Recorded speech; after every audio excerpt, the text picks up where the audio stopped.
नमस्कार, आप देख रहे हैं खबरों का सिलसिला विद हुंजला। आज की बड़ी खबर यह है कि जहां सपा और भाजपा के बीच में आईटी सेल देखा गया था, विवाद देखा गया था, उसके बाद से कांग्रेस बनाम भाजपा हो गया, फोटो संग्राम चालू हो चुका। हम आपको बता दें, जहां पूरा भारत डेलीगेशन कर रहा है, 7 सदस्य यानी कि 7 टीम जा रही हैं, 59 सदस्य हैं, 32 देश है, अलग अलग भारत को रिप्रेजेंट करेंगे आतंकवाद के खिलाफ। वहीं ऐसे में राजनीतिक तूफान देखने को मिल रहा है सियासी गलियारों में, जहां भाजपा के आईटी सेल से एक फ़ोटो जनरेट होती है, जिसके बाद से ही कांग्रेस में तिलमिलाहट सी आ जाती है। वो फ़ोटो ऐसी होती, पाकिस्तान के सेना अध्यक्ष आसिफ मुनीर और आधी फ़ोटो प्रतिपक्ष नेता राहुल गांधी की। उसके कैप्शन में दिया जाता है वन एजेंडा। इसके बाद से ही कांग्रेस के तरफ से भी कांग्रेस की आईटी सेल से फ़ोटो जनरेट होती है, जिसमें विदेश मंत्री एस जयशंकर और प्रधानमंत्री नरेंद्र मोदी। एस जयशंकर कह रहे हैं स्टे सेफ जनाब, और प्रधानमंत्री नरेंद्र मोदी कह रहे हैं स्पीक लाउडली। वहीं अगर मैं आपको बात करें, फिर से भाजपा एक बार फिर से पोस्टर जारी करते, उस पोस्टर में पाकिस्तान के प्रधानमंत्री शहबाज शरीफ के ऊपर खड़े होते हैं प्रतिपक्ष नेता राहुल गांधी, और वो देख रहे होते हैं कितने हमारे एयरबेस को नुकसान हुआ, और नीचे कहते हैं स्टे सेफ। अब क्या जिस तरीके से राजनीतिक में ये सारे दल एक दूसरे पर आरोप प्रत्यारोप पोस्टर और आईटी सेल लगा रहे हैं, क्या भारत को जो रिप्रेजेंट करने 59 सदस्यों की टीम जा रही है, कहीं ना कहीं जिस तरीके से तमाम बड़ी चीज़ें हो रही हैं, आईटी सेल हो या सपा भाजपा हो या भाजपा कांग्रेस, तमाम बड़ी इफेक्ट डालेंगे या ना डालेंगे, हम लखनऊ की जनता से जानते हैं। जहां भारत डेलीगेशन कर रहा है, अंतर्राष्ट्रीय मंच पर बात रख रहा है भारत की, वहीं कहीं ना कहीं सियासी तूफान में एक तरफ आसिफ मुनीर और एक तरफ प्रतिपक्ष नेता राहुल गांधी की फ़ोटो लगा खूब चर्चित में होती है। बिल्कुल आप सही कह रही हैं, डेलीगेशन जाना चाहिए। इससे पहले भी डेलीगेशन गया है, लेकिन युद्ध का गया है। जब भारत जब युद्ध लड़ा है, तब डेलीगेशन अन्य देशों में भेजा गया है। ये डेलीगेशन के माध्यम से भारत की मोनोपोलियों को, भारत की रणनीति को, भारत के खिलाफ देश को के बारे में उसके ऐतिहासिक पैरे का मूल्यांकन किया जाता था, और डेलीगेशन जाना चाहिए। लेकिन डेलीगेशन युद्ध का पक्ष को दुनिया के पटल पर परसू करता है कि हमारे साथ अमुक देश जो है अन्याय कर रहा है, हमारे ऊपर जुर्म ढा रहा है, हमारा जो है ये कर रहा है। लेकिन यहाँ तो कुछ हुआ ही नहीं, यहाँ तो कुछ हुआ ही नहीं। सीज फायर का डेलीगेशन दुनिया में जाएगा तो आतंकवाद के दहलीज से जब वो मान लीजिए इशू उठाएगा, आप विश्व के पटल पर रखेगा, तो उसकी व्याख्या क्या होगी? उस व्याख्या में सरकार की भूमिका क्या होगी? सरकार का सारा सिस्टम का पक्ष कौन रखेगा? कहने का मेरा मतलब ये कि वहां तो कुछ हुआ ही नहीं, तो जब कुछ हुआ ही नहीं तो किस चीज का डेलीगेशन जाएगा? एक तरफ भाजपा के आईटी सेल से फोटो जनरेट होती है, एक तरफ पाकिस्तानी के सेना अध्यक्ष आसिफ मुनीर और आधी फोटो राहुल गांधी की, और उसके कैप्शन दिया जाता है वन एजेंडा। आप इस तरीके कैसे देखते हैं? बिल्कुल, इनका आईटी सेल इतना हाईटेक है कि दुनिया का, अगर मैं सेनाओं की बात करूं तो अमेरिका की सेना से भी भाजपा का आईटी सेल हाईटेक है। अब रह गया सवाल कि ये आईटी सेल किसके साथ, किस आतंकवादियों के साथ, कहाँ, जो देश के तोड़ने वाली शक्तियों के साथ ये कहाँ फोटो फिट कर सकते हैं, इनका फार्मूला इनके आईटी सेल को है। तो ये बहुत अच्छी बात है कि येन केन प्राकेट जो है, जो हम अपने नेता का प्रचार प्रसार करने में खर्च करते थे, जो नेता का हम अपनी बात करते थे, हम गली में, गुच्छे में, चौराहा में, सड़क में, टाउन एरिया में, महानगरों में, जिला में, प्रदेश में, देश में जो काम करते रहे, निगेटिव सही, राहुल गांधी की छवि गिराने के लिए को लेकर ही सही, लेकिन अब तो ये कटु सत्य हो गया कि राहुल की क्षमता गैर के महफिल में है। अब इसमें कहीं उत्सुकता नहीं होनी चाहिए कि जो केवल भारतीय जनता पार्टी और भारतीय जनता पार्टी की गोदी मीडिया, उसकी आईटी सेल, केवल एक ही काम आज तक इसकी उपलब्धि है 12 साल के कालखंड का, कि केवल नेहरू परिवार के इतिहास को कलंकित किया जाए, नेहरू परिवार को राष्ट्रद्रोह के पंक्ति में खड़ा किया जाए, नेहरू परिवार के लोगों को आतंकवादियों के साथ फोटो खिंचवाया जाए। यही भारतीय जनता पार्टी की उपलब्धि है और यही परिभाषा भारतीय जनता पार्टी का है। इस तरीके से आरोप प्रत्यारोप लग रहे, चाहे वो भाजपा का आईटी सेल हो या सपा का आईटी सेल या कांग्रेस का आईटी, इन तीनों पार्टियों में एक दूसरे पर आरोप प्रत्यारोप लग रहे हो, जहां जिस तरीके से रिप्रेजेंट कर रहा है भारत अपने आप को अंतर्राष्ट्रीय मंचों पर, क्या असर डालेगा इन तमाम बातों? जब आधारहीन, देखिए बिना फाउंडेशन का इमारत नहीं खड़ा हो सकती। अब जिस दहलीज को तुम जिस प्रोपगंडा को तुम उठा करके भारत के डेलीगेशन के माध्यम से अगर दुनिया को संदेश देना चाहते हो, तो ये बताना पड़ेगा कि रीजन क्या रहा, रीजन क्या रहा, और आतंकवादियों का पहचानने के लिए आपके पास कौन ऐसा यंत्र है जो यहां से बैठकर जान जाता है क्या अमुक व्यक्ति आतंकवादी है।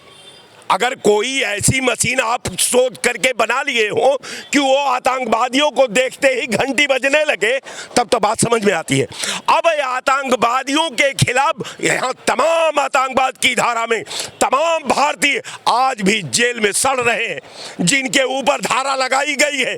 यहाँ तो भारतीय जनता पार्टी जो आतंकवादियों के लिस्ट में है, उसको भोपाल से लड़ा करके उसको सांसद बना दिया। ये भारतीय जनता पार्टी आतंकवाद का विरोध करती है।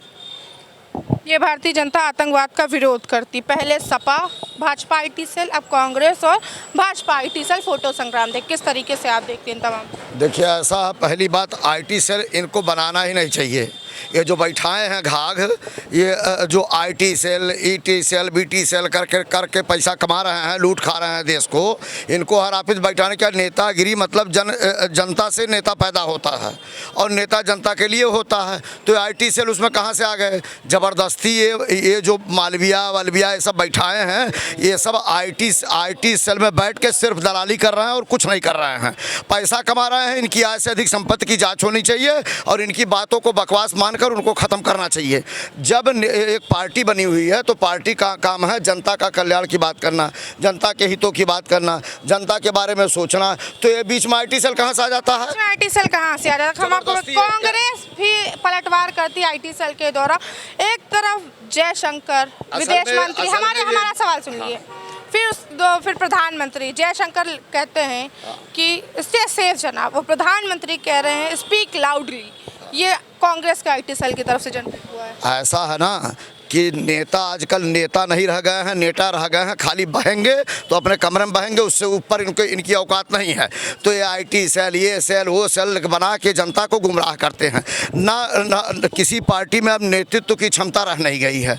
तो ऐसे में आईटी सेल द्वारा, इसके सेल द्वारा उल्टा सीधा बातें करते हैं। अब इनको देश से हटा देना चाहिए और देश का नेतृत्व अगर वास्तव में कहा जाए तो सेनाओं को दे देना चाहिए, क्योंकि अब इनकी दशा इतनी खराब हो चुकी है कि कि आप पार्टियां जो देश नहीं चला पाएंगे, सेना देश चलाएंगे। सिर्फ राजतंत्र के, लोकतंत्र की आड़ में राजतंत्र कर रही हैं और अपना एक सेल बना बैठी हैं और वही सेल वाले बोलते रहते हैं और ये चुप मार के रसगुल्ला समोसा मिठाई खाते रहते हैं। रसगुल्ला समोसा मिठाई खाते हैं। जिस तरीके से भारत रिप्रेजेंट कर रहा है खुद को अंतर्राष्ट्रीय मंचों पर, इस तरीके से सियासी तूफान देखा जा रहा है पार्टियों के अंदर। क्या किया है भारत के नेताओं ने? जो अंतर्राष्ट्रीय मंच पर पाकिस्तान से युद्ध लड़ना था, युद्ध तो लड़ाई की है नहीं, बस खाली इन्होंने क्या किया, सीज फायर, वो fire, electronic fire, media fire, यही फायर चलता रहा। और इस फायर से देश को स्वतंत्रता नहीं मिल सकती। स्वतंत्रता मिलेगी तो खुद फायर करना पड़ेगा, खुद लड़ना पड़ेगा। ये गफलत में जो आईटी और ईटी और बीटी और टीवी चैनल के माध्यम से लड़ाई लड़ रहे हैं,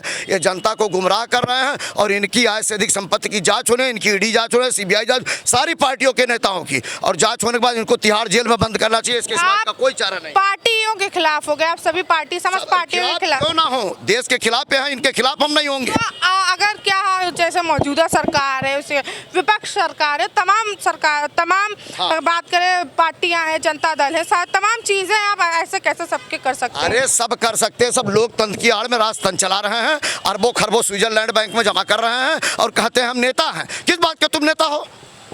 देश तो चला रही है देश की जनता, खाली तुम बैठ के ऊपर मलाई खा के स्विट्जरलैंड में पैसा जमा कर रहे हो। स्विट्जरलैंड में पैसा जमा कर रहे हैं, क्या लगता है जिस तरीके से भाई साहब कह रहे हैं कि तमाम जितने भी नेता हैं, प्रतिपक्ष के हो चाहे सत्ता पक्ष हो, सबकी ईडी सीबीआई जांच हो जानी चाहिए? नहीं तो वो तो चलिए बात की बात है, पहले ये जो पोस्टरबाज जो आप बता रहे हो चल रहा है, फोटो संग्राम चल रहा है, फोटो संग्राम जो चल रहा है, वो मुझे लगता है कि आईटी सेल से कहीं गलती हो गई है। वहाँ जयशंकर का वीडियो पिक्चर होनी चाहिए, वहाँ राहुल गांधी की लगा दी। कौन जाके सेना को, पाकिस्तानी सेना को आगाह किया पहले युद्ध शुरू होने से पहले? तो वहाँ पे तो जयशंकर की फ़ोटो होनी चाहिए थी, आपने राहुल गांधी की लगा दी। और फिर आप डेलीगेशन भेज रहे हो जिन्हें आप, जिस पार्टी को मैंने इसीलिए कांग्रेस परसों छोड़ी है क्योंकि कांग्रेस में भी लीडरशिप की कमी है। उनको लीडरशिप की कमी है। अगर हम बात करें प्रतिपक्ष नेता राहुल गांधी, मल्लिकार्जुन खड़गे, तमाम बड़े दिग्गज नेता कांग्रेस पार्टी में भी अभी मौजूद हैं। मैम मैं कह तो रहा हूँ, फिर से वो ये नादानी क्यों हो रही है उनसे? जो आपका अपमान करती है भाजपा पार्टी, बार बार आपको आतंकियों के साथ फ़ोटो या वहाँ के जो फौज के कप्तान हैं उनके साथ फ़ोटो आपका शेयर किया जा रहा है राहुल गांधी का, और आप डेलीगेशन के लिए राजी हो गए। और युद्ध हुआ कौन सा था और युद्ध ख़त्म कौन सा हुआ था जो डेलीगेशन आप लेके गए हो? अभी तो युद्ध विराम है, कभी भी युद्ध हो सकता है, क्या है ऐसे में? आईटी सेल्स को किस तरीके से देखते हैं? कहीं ना कहीं पार्टी के नेता के बयानबाजियों के बाद अब पार्टी सेलों में लड़ाई देखी जा रही, अलग अलग पार्टियों के सेलों में लड़ाई देखी। नहीं तो अब इसमें तो हम नहीं कह सकते कि वो उनके अंदरूनी मामले हैं किसी भी पार्टी के, हमें उससे कोई मतलब नहीं। हमें तो चूँकि अब हम जनता के प्रवक्ता हैं और हम जनता की आवाज़ रखेंगे। पार्टियां क्या अपने स्तर पे सोचती हैं, मुझे उससे कोई फ़र्क नहीं। जिस तरीके से भाजपा पहले कांग्रेस के तरफ फोटो जनरेट करती है, अगर हम बात की, एक तरफ आसिफ मुनूर, एक तरफ राहुल गांधी, वैसा ही कांग्रेस के आईटी सेल से फोटो जनरेट की जाती है। अगर हम बात करें उसमें दो लोग होते हैं, एक होते हैं जयशंकर प्रसाद विदेश मंत्री और प्रधानमंत्री नरेंद्र मोदी। जयशंकर फ़ोन पर किसी से बात करते हुए उनको दिखाया गया और कह रहे हैं स्टे सेफ जनाब, और प्रधानमंत्री कह रहे स्पीक लाउडली। तो आप इन तमाम बातों को किस तरीके से देखते हैं? कहीं ना कहीं आईटी सेल की जो विवाद हैं आपस की पार्टियों में लगातार बढ़ते ही जा रहे हैं। ये तो खैर विवाद नहीं होना चाहिए। आईटी सेल के कैसे क्या किस तरह की बातें हो रही हैं, हम तो अब हैरत में हो गए कि किस निम्न स्तर पर राजनीति पहुंच गई। जिस विषय पे बात, जिस मुद्दे पे बात होनी चाहिए, देश की जो ज्वलंत मुद्दा हैं उन पे बात होनी चाहिए। अभी देखिए देश एक डेलीगेशन जाना है, डेलीगेशन भी जा रहा, हर पार्टी को लेकर के वो भेज रहे हैं। और अभी देखिए कितनी बड़ी त्रासदी से देश बचा है, किस तरह बचा है। नहीं, युद्ध कोई किसी देश के लिए अच्छी क्या है, आप कह रहे हैं क्या तो बचा है? बात समझ नहीं आई, कुछ बच गए। बचा ये है कि अभी देखिए न, अभी युद्ध तो होगा, लेकिन युद्ध तो अब दूसरे तरह का होगा। अब जो कुछ करना था, भारत की सेना ने वहाँ पे अपना शौर्य पराक्रम दिखा करके पूरे विश्व को दिखा दिया है। और उसमें अब देश हित की बात होनी चाहिए, नौजवानों हित की बात होनी, किसानों के हित की बात अब होनी चाहिए। अब तो बात अब उसी चीज़ को निडोरा फिर आईटी सेल में हम उनको कुछ कहें, वो उनको कुछ कहें। इस तरीके से लगातार ये आईटी सेल की, चाहे सपा कांग्रेस हो, सपा और भाजपा हो, कांग्रेस और भाजपा हो, जब डेलीगेशन भारत की तरफ से जा रहा है, 19 पार्टियां एक साथ जुट होकर जा रही भारत को रिप्रेजेंट करने, अंतर्राष्ट्रीय मंचों पर कहीं ना कहीं आड़े नहीं आए कि जिस तरीके से राजनीति हो रही है आज? नहीं, बिल्कुल जिस तरह की, चूँकि अब देश को इस वक्त तो एक होकर के रहना चाहिए। और उसमें जिस तरह की राजनीति, सिर्फ स्वार्थ की राजनीति, एक दूसरे को नीचा दिखाने की राजनीति, एक दूसरे को अपशब्द कहने की राजनीति चल रही है, ये बहुत विडंबना है। और अगर इसी तरह चलता रहा तो इस देश में आपको बता दे रहा हूँ, राजनीतिक पार्टियों का वजूद बिल्कुल ख़त्म हो जाएगा और इनको देश की जनता फिर इस तरह नकार देगी कि अब बर्दाश्त नहीं। पहले का ज़माना दूसरा था, आप कुछ कर लेते थे, लेकिन अब तो सब आप लोग हैं, यूट्यूब हैं और तमाम चैनल हैं, वो सब दिखाते रहते हैं लोगों को। और इस तरह की स्वस्थ परंपरा भाई नहीं है देश में, और मैं ये इसको खंडन करता हूँ। इस तरह की बात नहीं होनी चाहिए। किस पार्टी इसकी तरफ से हो और उसको ख़त्म कर, चलो ठीक, किसी से कोई गलती बात हो गई उसको वहीं पे ख़त्म कर देना चाहिए। चलो ठीक है, एक बात तुम कर दे, एक बात, अब उसको बढ़ाते चले जाओ। अभी बीच में वो सोफिया जी का, कुरैशी जी का मामला उठा, उस पर राजनीति होती रही, फिर आकर के फिर ओमकार सिंह के ऊपर राम गोपाल जी ने कह दिया। ये किस तरह की राजनीति? तो आज मुद्दों की होनी चाहिए, जो मुद्दा ही पकड़ के कांग्रेस ने पहले सवाल पूछा, उसके बाद हम बात करें तब भाजपा की आईटी सेल ने फोटो जनरेट किया। हाँ, तो वही अब जैसे कि अभी डेलीगेट भेजने के लिए है, अब उसमें तुम अपने अपने आदमी, भाई हमेशा डेलीगेट जाते रहे, हमेशा सरकार की स्वस्थ परंपरा, सरकार जिसको चाहती है अपना भेजती है, और जो वहाँ पे बात पक्ष रख सके, भाई हमको भेजी देगी कि हम वहाँ के विषय में हमको जानकारी नहीं, तो हम क्या कहेंगे?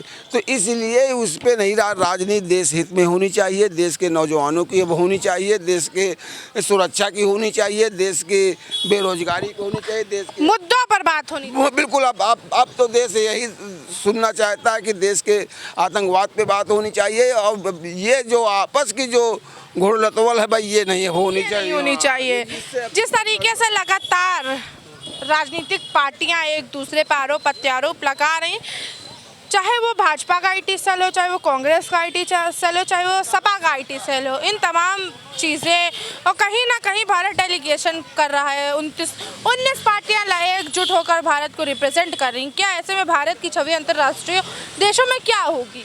बहुत अच्छी छवि होगी, बहुत अच्छी छवि होगी जो है भारत की, जो है भारतीय जनता पार्टी के माध्यम से जो है ये तो डेलीगेट हमेशा का सिस्टम है जो है। लेकिन हाँ, ये जो सबको बुलाया जा रहा है और सबको विदेश भेजा जा रहा है जो है, अपनी बात को जा कर के वहाँ रखिए और वहाँ की बात को लेकर के आइए जो है, ये तो बहुत अच्छी बात है। सबको एक होकर के जो है इस वक्त सहमति। लेकिन विपक्ष के कुछ लोग ऐसे हैं जिनको ये चीज़ अच्छा नहीं लग रहा है। अभी कुछ लोग यहाँ चर्चा कर रहे थे कि अरे भाई कांग्रेस को नहीं जाना चाहिए था। अरे भाई क्यों नहीं जाना चाहिए था? विपक्ष के नेताजी हैं तो सर्वदलीय बैठक में होता है ना, इस वास्ते सब लोग एक है। देश के प्रति, जहाँ देश की बात है वहाँ सब लोग एक है जो है। ये राहुल गांधी भी कह रहे हैं। हाँ, देश के प्रति सब एक है, और हमारे सेना जो है वह बधाई के पात्र है। सेना में भी कोई उस पर। अच्छा, जिस तरीके से भाजपा कांग्रेस पर निशाना साधती है, एक तरफ आसिफ मुनीर, एक तरफ राहुल गांधी का फोटो जनरेट करती है, उसके बाद कांग्रेस भी वही कर देती है। स्पीक लाउडली, जयशंकर कह रहे हो स्टे सेफ, प्रधानमंत्री नरेंद्र मोदी कह रहे हैं। देखिए, ये तो अत्यारोप प्रत्यारोप चलता रहता है। जो राजनीति करना है पक्ष और विपक्ष, तो वह हम भारतीय जनता पार्टी को कहेंगे, भारतीय जनता पार्टी वाले उनको कहेंगे। हालांकि ये सब बात अब नहीं होनी चाहिए जो है, मुद्दे की बात करें जो है, और देश मुद्दे की बात करें। हालांकि हमने अभी जब तक जितनों से भी बात की, सबका यही कहना है कि मुद्दे पे बात करें, आईटी सेल और राजनीतिक ना करें। एक ना एक दिन जनता राजनीति को नकार देगी। क्या लगता है जिस तरीके से राजनीति का स्तर लगातार कहीं गिरता जा रहा है, और ऐसे में डेलीगेशन हो रहा है, तमाम बड़ी चीज़ें भारत की ओर से करी जा रही है, अंतर्राष्ट्रीय मंचों पर रिप्रेजेंट कर रहा है, पोस्टर वॉल चाहे कांग्रेस की तरफ से हो चाहे भाजपा की तरफ से। अब भारतीय जनता पार्टी की सरकार है, माननीय आदरणीय नरेंद्र मोदी जी जो देश के प्रधानमंत्री हैं, और राम राज्य की सरकार है। अगर इसमें इस तरह की बातें हो रही हैं तो आप समझ जाइए कि राजनीति में कितनी गिरावट आ गई है, राजनीतिक स्तर कितने नीचे गिरता जा रहा है। और इधर मोदी जी कहते हैं हम संस्कारित पार्टी के लोग हैं। कहाँ संस्कार रह गया? कैसा संस्कार? जब राम राज्य का ये सरकार में इस तरह का जो है गिरावट आ रही है, तो अन्य दलों की तो बातें छोड़ दीजिए। सबसे बड़ी बात है कि सबसे ज़्यादा नैतिक जिम्मेदारी भारतीय जनता पार्टी की है। और अब ऐसा समय आया कि जब भारत का जो है विकास होना चाहिए, भारत का उत्थान होना चाहिए, और प्रति व्यक्ति आय बढ़नी चाहिए, गरीबों का जीवन स्तर उठना चाहिए, जहां चिकित्सा, शिक्षा, रोजगार, स्वास्थ्य पे बात होनी चाहिए, वहां एक शब्द बोलकर उस पे बहस कराने लगते हैं। Gender stay safe, speak loudly, इन तमाम बातों पर, चाहे डीएनए, इन तमाम बातों पर राजनीति होती है। राजनीति का जनता का ध्यान हटाने के लिए मूल मुद्दे से इस तरह की बात बोलते हैं और सरकार के लोग बोल रहे हैं, भारतीय जनता पार्टी के लोग बोल रहे हैं। आप ये बताइए, जब भारत की कर्नल बहादुर कर्नल सोफिया कुरैशी जी पाकिस्तान में जाके कुछ आतंकवादियों को मार गिराया, तो इनके मंत्री यानी भारतीय जनता पार्टी के मंत्री, उप मुख्यमंत्री कह रहे हैं, एक मंत्री कह रहे हैं कि जो है वो आतंकवादियों की बहन, और दूसरा जो है कह रहा है कि जो है सैनिक पूरी सेना जो है प्रधानमंत्री जी के चरण मस्तक हो गई है, तो नतमस्तक हो गई है। तो आप सोच लीजिए कि ये क्या है। और ये लोग कहते हैं कि हम राष्ट्रभक्त हैं, और जो इनसे सवाल पूछ ले तो वो राष्ट्रद्रोही हो जाएगा। क्या सवाल पूछना कोई अपराध है? और अगर वो भी कोई विपक्ष का या दूसरे, इनके यहाँ कई कैटेगरियां बांटी गई हैं। जैसे आम जनता कर रही है तो वो ड्रेस रो है, प्रोफेसर कर रहे हैं तो वो जेल के पीछे हैं, लोग गायिका कोई कर रही है तो वो भी जेल के पीछे, उन पर 400 से ज़्यादा FIR हो रहा है। मतलब कि ये तमाम कैटेगरी से अभी बांटी गई, अभी और भी बटेंगी लगता है। बस यही बात है कि माननीय मोदी जी को ये सब सोचना चाहिए कि हमारे शासनकाल में ये क्या हो रहा है। और यहाँ हमारे माननीय मुख्यमंत्री जी हैं योगी आदित्यनाथ जी, संत महंत मुख्यमंत्री हैं। उसके बाद आप बता दीजिए कि लोकसभा में रमेश बिधूड़ी किस तरह की भाषा बोले, ये तो हद पार कर दिए थे। उसके बाद भी आप ये बताइए कि मध्य प्रदेश का मंत्री इस तरह की भाषा बोल रहे हैं, उप मुख्यमंत्री इस तरह की भाषा बोल रहे हैं, उन पे कार्रवाई नहीं कर रहे हैं। सुप्रीम कोर्ट और हाई कोर्ट संज्ञान ले रहा है, उसके बाद भी आज भी वो मंत्री बने हुए हैं। कहाँ गई नैतिकता? सुप्रीम कोर्ट ने फटकार लगाई थी, FIR भी दर्ज करवाई गई। भाई फटकार लगाने के बाद तो चुल्लू भर पानी में लोग डूब मरते हैं, लेकिन नहीं ऐसा।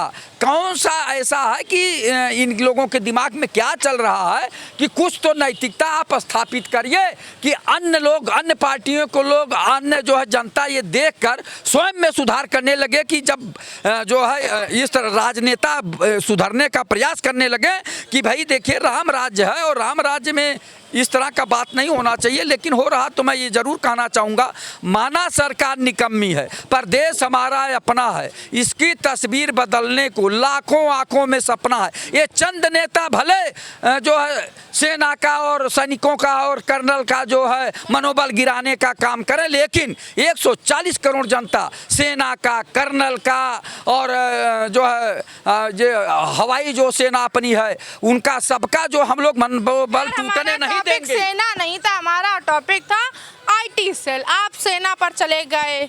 IT सेल को भी समझाना चाहिए, चाहे जिसका IT सेल हो, चाहे भारतीय जनता पार्टी का IT सेल हो या विपक्ष के समाजवादी पार्टी का हो या कांग्रेस का हो या अन्य दलों का IT सेल हो, लेकिन उनसे ये जरूर कहना चाहिए, उस पर एक सुपरवाइजर रखना चाहिए, बढ़िया सुपरवाइजर, विद्वान टाइप का सुपरवाइजर, सुलझा हुआ व्यक्ति लगाना चाहिए कि कोई ऐसा ट्वीट न जाए कि जो है जनता में जो है रोष पैदा हो, जनता आहत हो और जनता में अलगाव की भावना पैदा हो। ऐसा नहीं करना चाहिए। और सबसे ज़्यादा जो है भारतीय जनता पार्टी की जिम्मेदारी बनती है। मैं कहना चाहूँगा कि सबसे ज़्यादा इन लोगों की तरफ से आया ना कि डीएनए, चाहे माननीय मुख्यमंत्री जी हो, चाहे उप मुख्यमंत्री जी हो, चाहे भारतीय जनता पार्टी के अन्य नेता हों, बस डीएनए। तो मुझे ऐसा लगा, चूंकि मैं कहावत जानता हूँ गांव की, लोग कहते हैं सोनार के 900 और लोहार के एक घना, तो वो किसी ने कर दिया। अब ये लोग तिलमिला गए, नाचने लगे, मार तकलीफ हो गई और सब कुछ हो गया। तो अब जो कहने लगे अब सुधार की बात हो रही है, अब भी सुधर जाए तब भी गनीमत है, आज भी सुधार हो जाए तब भी भारत की जनता, उत्तर प्रदेश की जनता आपस में भेदभाव नहीं करना चाहती। और सबसे ज़्यादा दुख अभी हुआ कि मिल्कीपुर में एक सत्यनिष्ठ पंडित जी का चोटी रखते हैं, शिखा रखते हैं, शिखा उखाड़ने का काम किया, मोछ उखाड़ने का काम किया। और राम राज्य की सरकार में माननीय योगी आदित्यनाथ जी के मुख्यमंत्री जी की सरकार में सुनिए, पंडित जी का जो है सार्वजनिक अपमान किया गया। सार्वजनिक अपमान किसी व्यक्ति के किया जाता है तो वो अपने आप आत्मग्लान में आ जाता है कि इससे अच्छा तो मौत है। लेकिन इन लोगों की आत्मा जग नहीं रही है, भारतीय जनता पार्टी की आत्मा जग नहीं रही, उस पर तो निर्णय लेते कि इनके सरकारी गुंडे जो साधारण व्यक्तियों को अपमानित कर रहे हैं, कोई आम जनता को अपमानित कर रहे हैं। तो ये कहाँ का न्याय है? तत्काल उन पुलिस वालों को तो बर्खास्त करना चाहिए, तब जनता में कुछ रोष समाप्त होगा। योगी सरकार, योगी के राज में, राम राज में भी तमाम बड़ी चीज़ें जैसे कि आपने बताया कोई चीज़ की सुविधा नहीं है। देखिए सुविधा तो आदमी बर्दाश्त कर ले रहा है कि सुविधा कुछ मिले या न मिले, चूँकि भारत या उत्तर प्रदेश की जनता बहुत सहनशील है, बहुत सहिष्णु है, यानी वो गरीबी बेबसी लाचारी में भी जी लेता है, लेकिन और परेशानी तो नहीं हो। उनके पास तो केवल अपना सम्मान है, वो सम्मान से खिलवाड़ ना हो। उनके सम्मान से खिलवाड़ नहीं होना चाहिए। जैसे कोई चौराहे पे आए तो हमारा बाल छिलवा दे और उस पर चूना पोत दे तो ये सार्वजनिक अपमान हुआ। और कोई जो है हमारा बाल उखाड़ ले और जो है मोछ उखाड़ ले और माँ बहन की गालियां दे, ये कहाँ की नैतिकता है, कहाँ का रामराज है। माननीय मुख्यमंत्री जी योगी आदित्यनाथ जी, आप संत महंत मुख्यमंत्री हैं, आप संजीदगी वाले मुख्यमंत्री हैं। अब तक तो आपको उन संज्ञान लेना था, पुलिस वालों को बर्खास्त करना चाहिए, हमारी मांग है। और खैर आप मुद्दे से थोड़ा सा भटकर हमें ये भटका कर लेकर गए कि अपमान हुआ है आम जनता का, उसका भी काम होना चाहिए जेल में डालने। खैर वो जो भी मुद्दा है, जिस तरीके से भाजपा कांग्रेस सपा भाजपा के IT सेलों के द्वारा फोटो जनरेट DNA की बात हो रही थी, जनता ने खुलकर बात करी। हम आपके साथ फिर से लौटेंगे। कैमरा पर्सन अमित के साथ मैं उंजला, लखनऊ।